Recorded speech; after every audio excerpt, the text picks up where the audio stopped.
This is one of the best convertibles on the market, in my opinion. I know that's a big claim, but it's almost entirely down to its 5-litre V8 engine sound.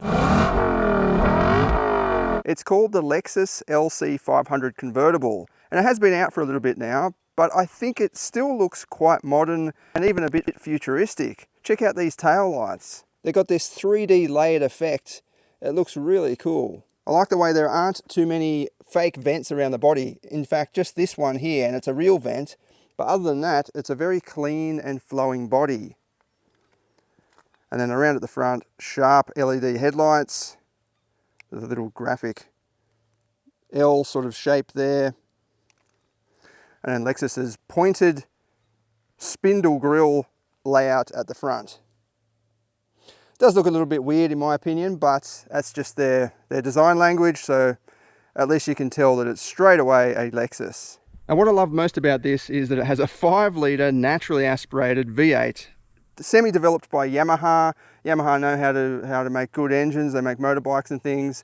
And it sounds like a Yamaha V8. I don't know why, but you just feel like it is a Yamaha V8. It's just got this really metallic, crackling, pure V8 sound, and I like that there's no sort of fan sounds or anything like that, or whooshing sounds. It's just very clean and crisp.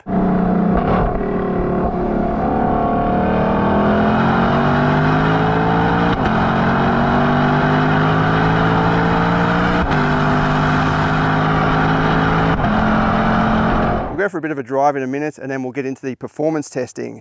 But just as a sort of warning, it's not really quick off the mark. I think the gearing is set up to be very tall and cruisy, perhaps to suit the American market. It goes really well once you're up and running, but it doesn't have awesome off the mark acceleration. I did some timing the other day and it was quite a warm day, and it just, the figures might not look that impressive, but don't worry about those. It does go really hard, and it feels like it's going faster than what the times suggest.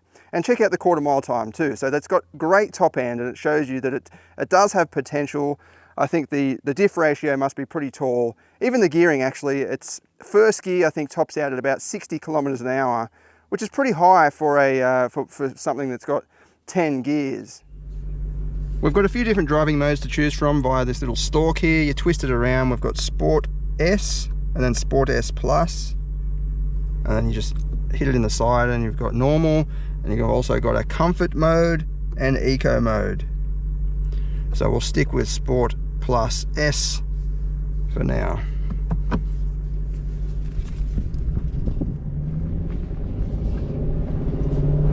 You can actually put the windows up, all 4 windows, via this little button down here under this security flap, and then we can wind all the windows up, and that just blocks out, well, it does block out quite a bit of wind noise actually. So you can still enjoy the open top experience just without the sort of cross winds that are flowing through. I hope the microphone is picking up the sound all right, not too much muffling sort of air sounds. There is a manual mode for the transmission. You just hit the gear stick down and it will come up on the dash with M, and then it's up to you to change gears.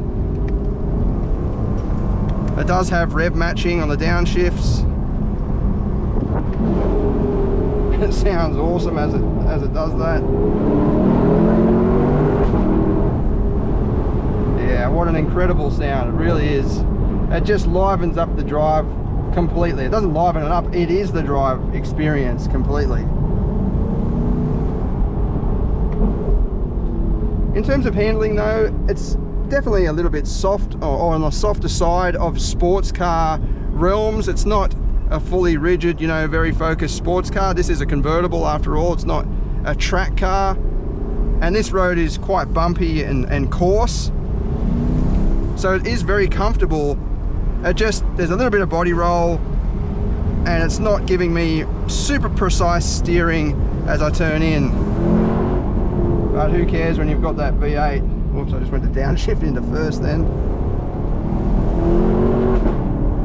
That crackling sound during the upshifts is just insane, but it only does it if you change gear a bit early, like that was about 4,500, and it won't actually do that exhaust pop. But just a little bit more than that, and it will give you a nice pop during the upshift.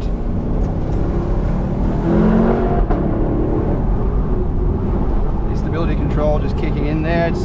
It's not that it steps out. I'll just turn it off. It's not that it actually steps out or anything. I don't know if you have to have it in park, but you definitely have to stop to turn it off. Hold it down. You put it into D first and then go straight back into M. But yeah, I've noticed that it does flicker a little bit, just as it probably tries to stabilize the car rather than catch any sort of crazy wheel spin or slide.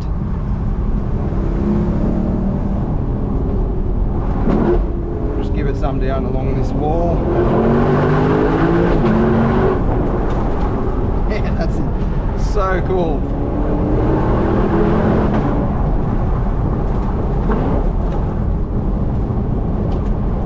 It's an awesome engine, it really is. I know it's been around for pretty much 10 years or more, but it doesn't matter. You just love this. You love driving it because of the engine. It is very nice handling though, despite not being as sharp or as rigid as I'd prefer, but it still handles really well and it soaks up the bumps really well too. Excellent traction. Watch out, bird.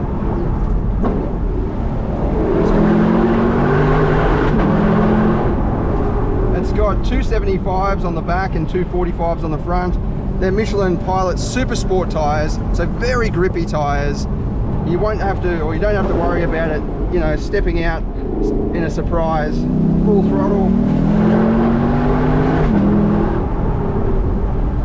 You can probably see what I mean about the long gearing. That was second gear, and it winds out quite a bit, especially for a 10 speed. You'd think it would go rapid fire through all the gears, but it doesn't really do that.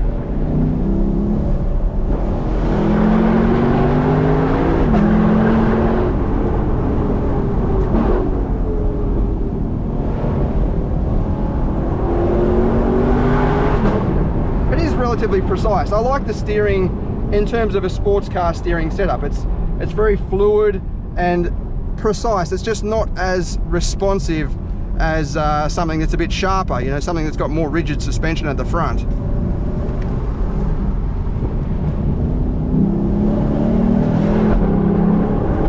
Even when you're just cruising, you get that little exhaust pop between the shifts. It just sends goosebumps down your spine, it really does.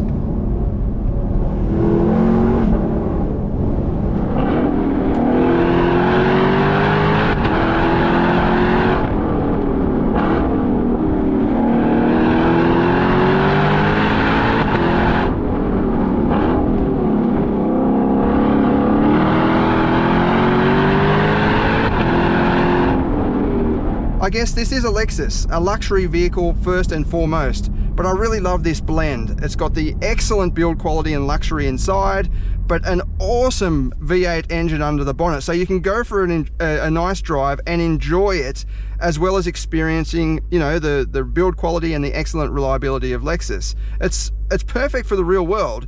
If you want a track car, there are better track cars out there. This is not a track car and it's never intending to be a track car, but if you're expecting track car performance, you might be a little bit disappointed just in terms of the softness of the suspension and maybe the long gearing. But as an enjoyable drive, you know, out on a nice road, this is about as good as it gets. It really is, because you can use that engine, you can use that power, and it's not going to snap out on you and surprise you. It's very balanced and gradual.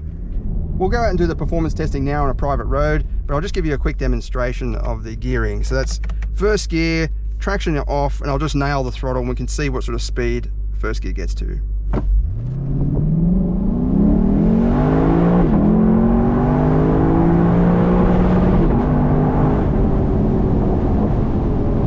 That's interesting. So it won't hit the red line in first gear, but it will beyond that. So just then I'll just let it go in second gear, and it's bounces off the rev limiter and sounds like a bit of a machine gun, but first gear it'll upshift for you, which is probably good because first gear is really only for off the mark.